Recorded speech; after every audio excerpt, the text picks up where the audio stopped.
Good evening, welcome to SAT TV News. I am Shana Esprit and I am your presenter for the evening. Among the major developments, Prime Minister Honorable Roosevelt Skerrit saddened by Venezuelan president's death, St. Kitts Nevis government now in minority, Venezuelans mourn President Hugo Chavez, and in sports, Shivnarine Chanderpaul still number 3 in ICC Test player ranking. Details of these and other stories after the break. SAT TV. Drink your drink. SAT TV. SAT Telecom. SAT TV. Crossfire the bomb. SAT TV. Dominica the norm. TV. Yeah man, SAT TV Crossfire. The people's choice. That's for real. right.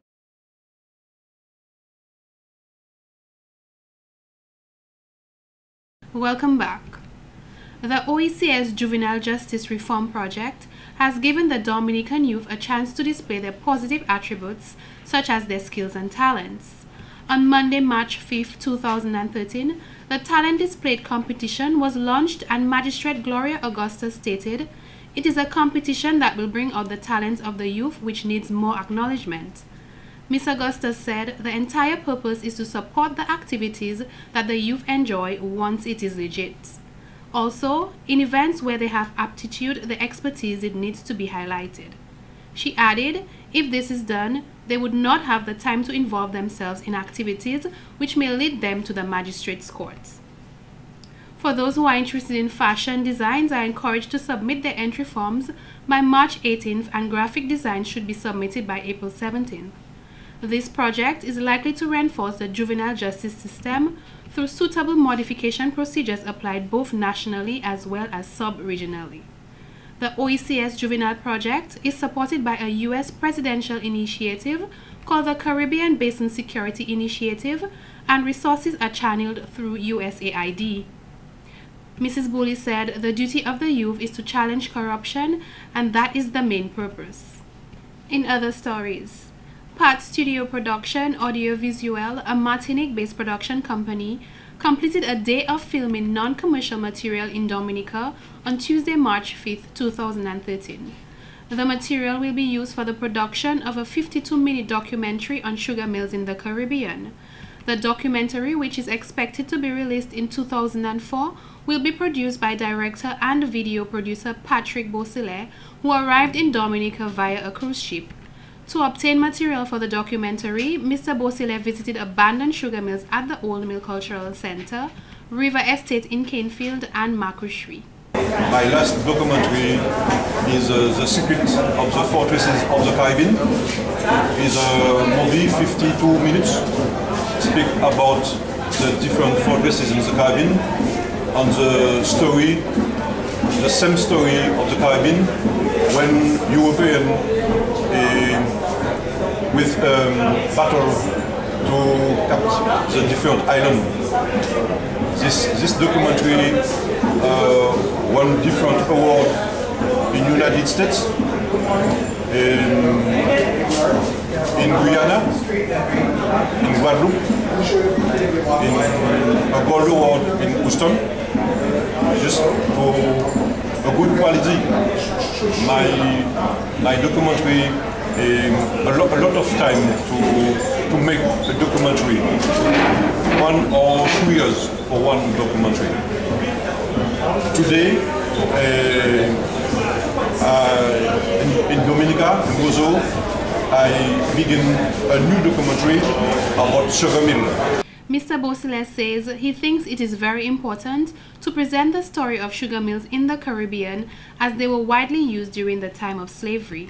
He also mentioned that the documentary will create an awareness and excitement in visitors that will entice them to visit the island to learn information regarding its cultural heritage. The documentary is no commercial value, just for school, ministries, office tourism board, and to promote the Caribbean.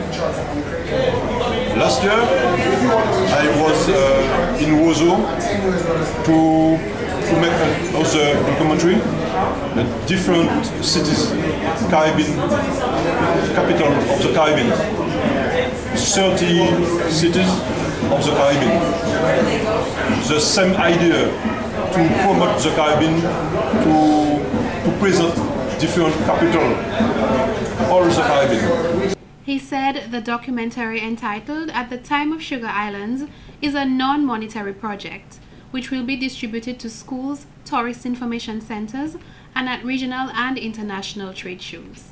The film producer revealed he has been involved in this industry for 33 years thus far, and he enjoys every moment of the various aspects of his job, especially as his documentaries have received several international awards at various festivals in Guyana, California, New York, and Houston.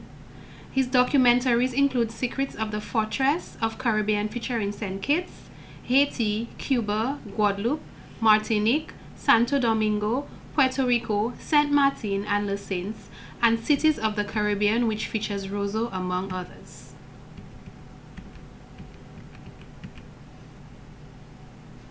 Discover Dominica Authority DDA Marketing Assistant Ms. Liz Coffey mentioned, the documentary is to be shown throughout the Caribbean, which will promote Dominica's cultural heritage and its natural attributes, which is a plus for the country. Because of the duration of his stay on island, he's there for 1 day, and we try to work on the itinerary close proximity. So the first stop will be at Old Mill, then the second stop will be at River Estate, and the third stop will be at Macquarie. So these are the 3 main sugar mills that will be featuring in the documentary. Who is the schedule to do interviews with in regards to the documentary at the different sites? Well, at the Old Mill, he will speak with Raymond Lawrence, and at the at Macquarie, he will speak with one of the workers there, probably Mr. Shillingford, and also at River Estate, he will speak with Mr. Michael Aston. She is of the view that it is important as it will help in educating students about Dominica's history, as there are young students who are not even aware that we have sugar mills, their location, and what they were used for. The documentary on Dominica's sugar mills, which has been funded by the Martinique government and the Martinique Tourism Board, is the Discover Dominica's Authority latest partnership to assist in promoting the island. When completed, the documentary will be available in English, Spanish, and French. In more news, Prime Minister Honorable Roosevelt Skerrit, on the night of Tuesday, March 5, 2013, declared a national state of mourning on Wednesday, March 6, 2013, in honor of Venezuelan President Hugo Chavez, who died earlier that day following a long battle with cancer. During an address to Dominicans, a very emotional Mr. Skerrit stated, "The passing of Mr. Chavez is a great loss to Dominica, especially as he was not just another head of state or head of government of a sister country." Hugo Chavez was a true friend of Dominica. Indeed, he was Dominican in many respects. I wish from the outset to declare a national state of mourning in the Commonwealth of Dominica. Each of us feels that special sense of loss because of the genuine friendship and love that President Chavez expressed and manifested for and towards Dominica and Dominicans. It is without reservation, therefore, that I request that all flags in the Commonwealth of Dominica be flown at half-staff. He says the flags will remain at half-staff until interment of fallen friend and brother. Mr. Skerrit urged all Dominicans to place the family of Mr. Chavez and the people of Venezuela in their prayers, as well as share their pain and great loss. Mr. Skerrit noted he has requested the relevant authorities to convene a special mass at the St. Alphonsus Roman Catholic Church on Thursday, March 7, 2013 at 5 p.m. He said government ministers and Dominicans will join with officials from the Venezuelan embassy in Roseau and other Venezuelan interests in Dominica in celebrating the life of Mr. Chavez. Fellow Dominicans, this is not the time nor place for me to itemize the specific acts of kindness of President Chavez to Dominica. His love for and assistance to this island transcended the monetary, material, or even visual. It is a love that manifested itself in our every encounter, whether in Caracas, Roseau, or another regional capital. I am sure that in the days ahead, several Caribbean leaders will speak to the social, and economic benefits Dominica and the rest of the region derived from President Chavez's pro-Caribbean policies. I am sure there will be a chronicling of Petrocaribe, ALBA, and several such initiatives that were designed to improve relations between the Bolivarian Republic of Venezuela and the English-speaking Caribbean. He stated the impact of these policies on the lives of the well-being of the Caribbean people will be recorded. The Prime Minister revealed that Dominica will associate with all of their attributes and acknowledgements, but above all, Dominica will cherish the special place it held in the life and work of Hugo Chavez. And for me, I have lost a colleague, a father, a brother, and a friend. Hugo Chavez held my hand in the brightest and darkest hours of my tenure to date as your Prime Minister. Dominica and I could have looked to him for guidance, and we received such in the spirit of mutual friendship and respect. His passing is a great loss to me personally. I wish on behalf of the government and people of Dominica to extend our heartfelt condolences to the children and other relatives and friends of President Chavez. I wish to assure Vice President Maduro and other officials of the government of Venezuela of Dominica's continued support and solidarity for its work in the region and beyond.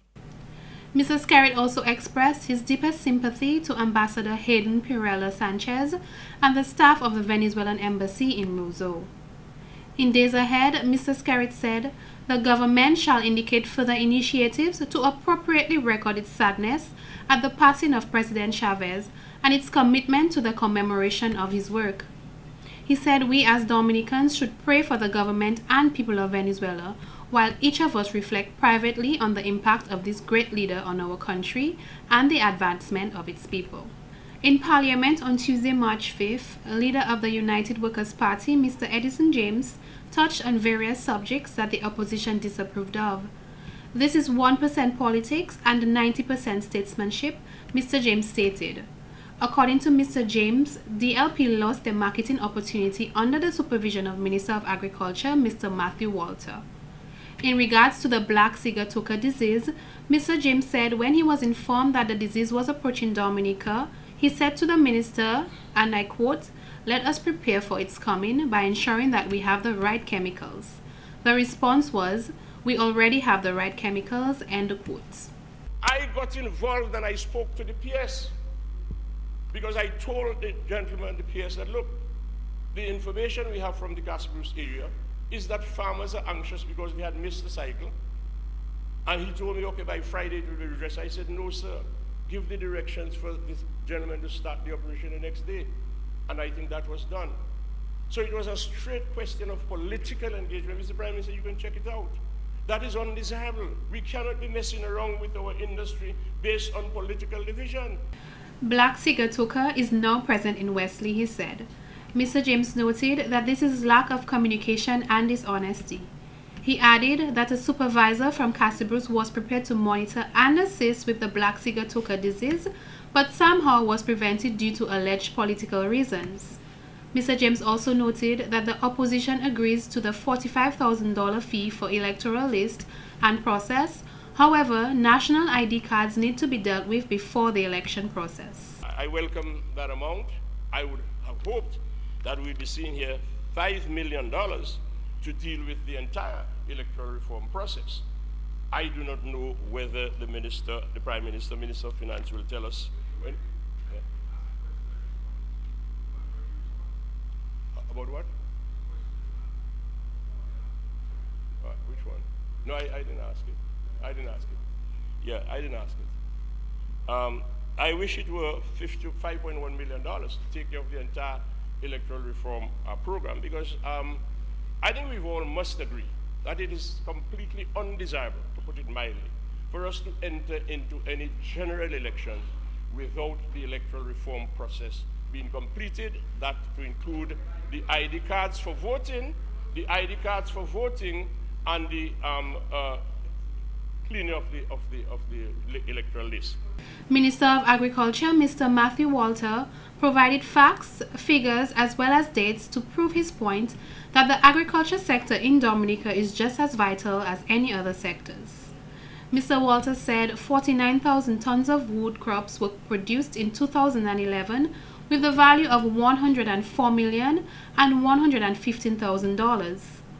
In addition, $68 million worth of tree crops was produced.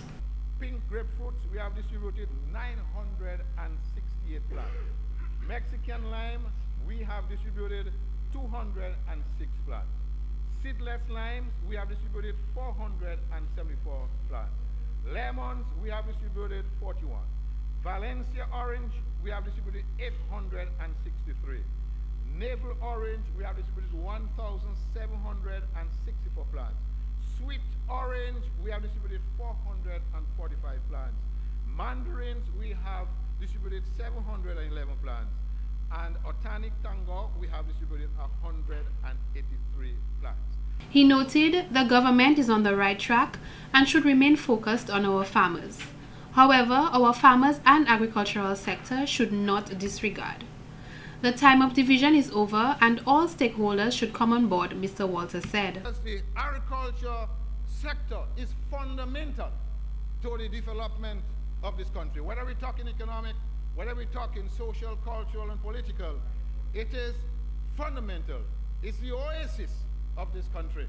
Therefore, we have to do it in a collective way, in a concerted way, so that we will be able to realize food security and the tremendous benefits, okay, financially, that can be derived from the agriculture sector of this country. I thank you very much. Minister of Education, Mr. Peter Seja, believes that the opposition wants Dominica to revert to the days when only 200 students were able to go to college. In more news, 17 determined individuals who participated in a 6-week journalism course at the Dominica State College, Bath Estate campus, will be honored at a ceremony to be held on March 12, 2013 at 5 p.m. The course, which was tutored by Miss Polly Patulu, a highly experienced and educated reporter from the UK, gave participants the opportunity to learn new approaches and strategies that enhance the practice of journalism for the most of participants.